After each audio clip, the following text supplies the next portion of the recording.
सदगुरुदेव भगवान की जय। श्री सीताराम सरकार की जय। श्री राधा रमण लाल की जय। श्री गौरी शंकर महादेव की जय। सभी दर्शकों और भक्तों को कोटि कोटि प्रणाम। सबको प्रेम भरा जय जय श्री राधे।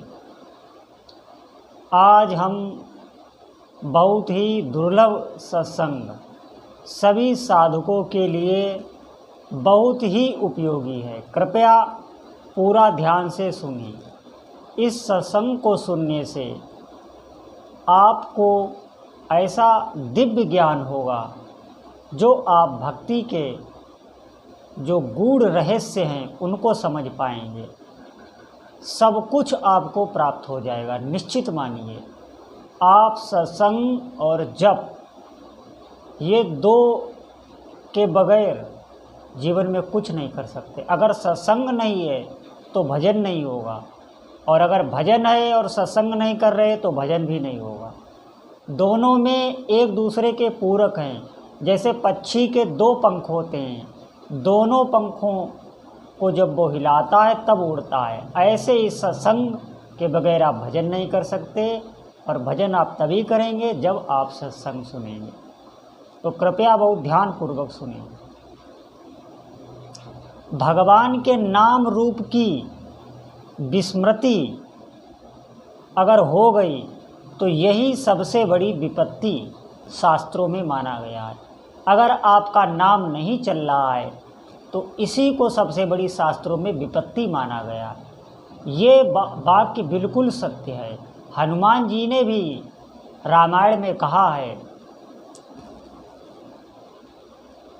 बिनु सत्संग विवेक न होई, राम कृपा बिन सुलभ न सोई। कहा हनुमंत विपति प्रभु सोई, जब तब सुमिरन भजन न होई।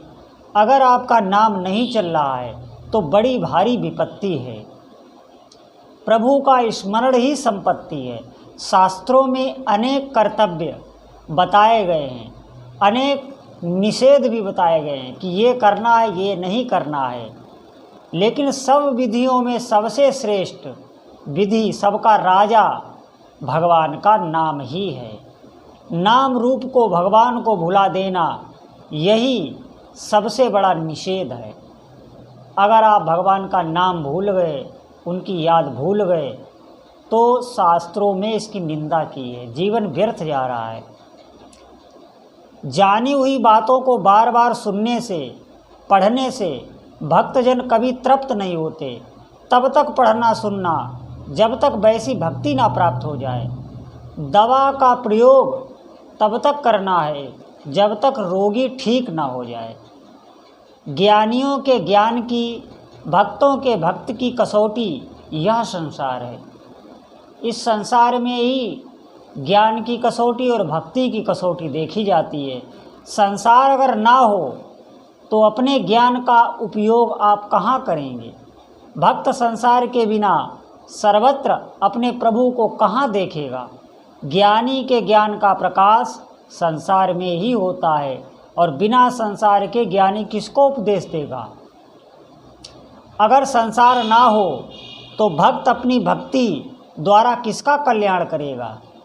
संसार ईश्वर की वाटिका है। इसमें सब प्रकार के फल फूल हैं। यदि दुष्ट ना हो तो सज्जनों की पहचान नहीं हो सकती, उनकी महिमा प्रकट नहीं हो सकती। अगर अंधकार ना हो तो प्रकाश की महिमा का बोध कभी नहीं होगा। इसलिए गुण दोषमय यह संसार ईश्वर की सृष्टि है। गुणों को ग्रहण करना और दोषों का त्याग करना, यही तो साधक का कर्तव्य है। दया, क्षमा, सत्य, अहिंसा को धारण करके किया गया भजन सार्थक होता है। भक्त में भगवान के सभी गुण आ जाते हैं। भगवान में वे गुण अनंत हैं। भक्त चिंतन करता है तो प्रभु के गुण आ जाते हैं। आग में पड़ा लोहा अग्नि के गुण धारण कर लेता है, अलग होने पर फिर लोहा रह जाता है।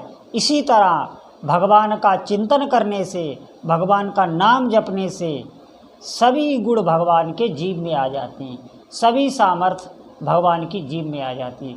क्योंकि भगवान का नाम अगर आप जिह्वा से रट रहे हैं और भगवान के रूप का ध्यान कर रहे हैं तो जितनी भागवतिक शक्तियाँ हैं, निश्चित आप विश्वास करें, सब आपके अंदर आ जाएंगी। बस थोड़ा आपको धैर्य धरना है। इसमें इतनी व्याकुलता नहीं कि अभी मुझे इतना समय भजन करते हो गया, अभी कुछ हुआ नहीं, ऐसा नहीं है। थोड़ा आप धैर्य करें, आपके पूर्व प्रारब्ध को भजन नष्ट कर रहा है, थोड़े ही समय में आपको दिव्य अनुभूतियाँ होने लगेंगी। भगवान के नाम रूप लीला ये सच्चे साथी हैं, विश्वास करिए। सत्संग के लिए जब कोई ना मिले, कहने वाला या सुनने वाला ना हो, तब सबसे बड़े संत भगवान के नाम हैं, इनको साथ रखें। जो संत भगवान का नाम बताते हैं उस नाम को आप भगवान के, या जो भी आपके इष्ट देव हैं, जो भी आपके इष्ट देव हैं, उनका आप नाम अपने साथ रखें। जो प्रभु के प्रेम के पाने की इच्छा रखता है उसे प्रभु कभी निराश नहीं करते। भगवत प्रेम की प्यास ही सबसे बड़ा शांति का साधन है। अपने धनबल, जनबल, बुद्धिबल, विद्याबल, शारीरिक बल नहीं है, अतः भगवान का बल रखना चाहिए। हमारे पास कोई बल नहीं है, केवल एक भगवान का बल है, यह सबसे बड़ा बल है। इच्छा की पूर्ति ना होने पर क्रोध आता है, पर उससे अपना या दूसरों का कोई लाभ नहीं होता।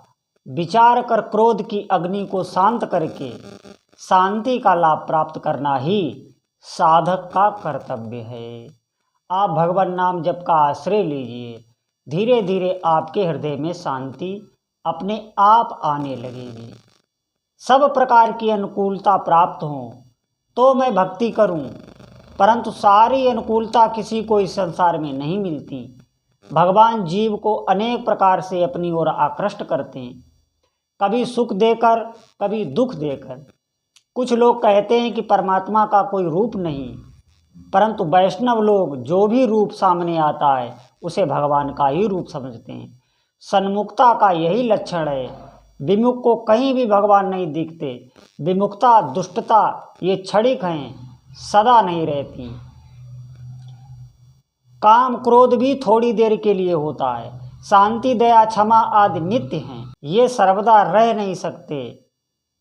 हिरण्यकश्यपु की दुष्टता साफ बस थोड़ी देर रही, प्रहलाद की भक्ति नित्य है, सर्वदा रहेगी। इस प्रकार सत्संग को हम मनन करें, धारण करें और निरंतर भगवान के नाम का आश्रय लें। बोलो श्री सीताराम भगवान की जय।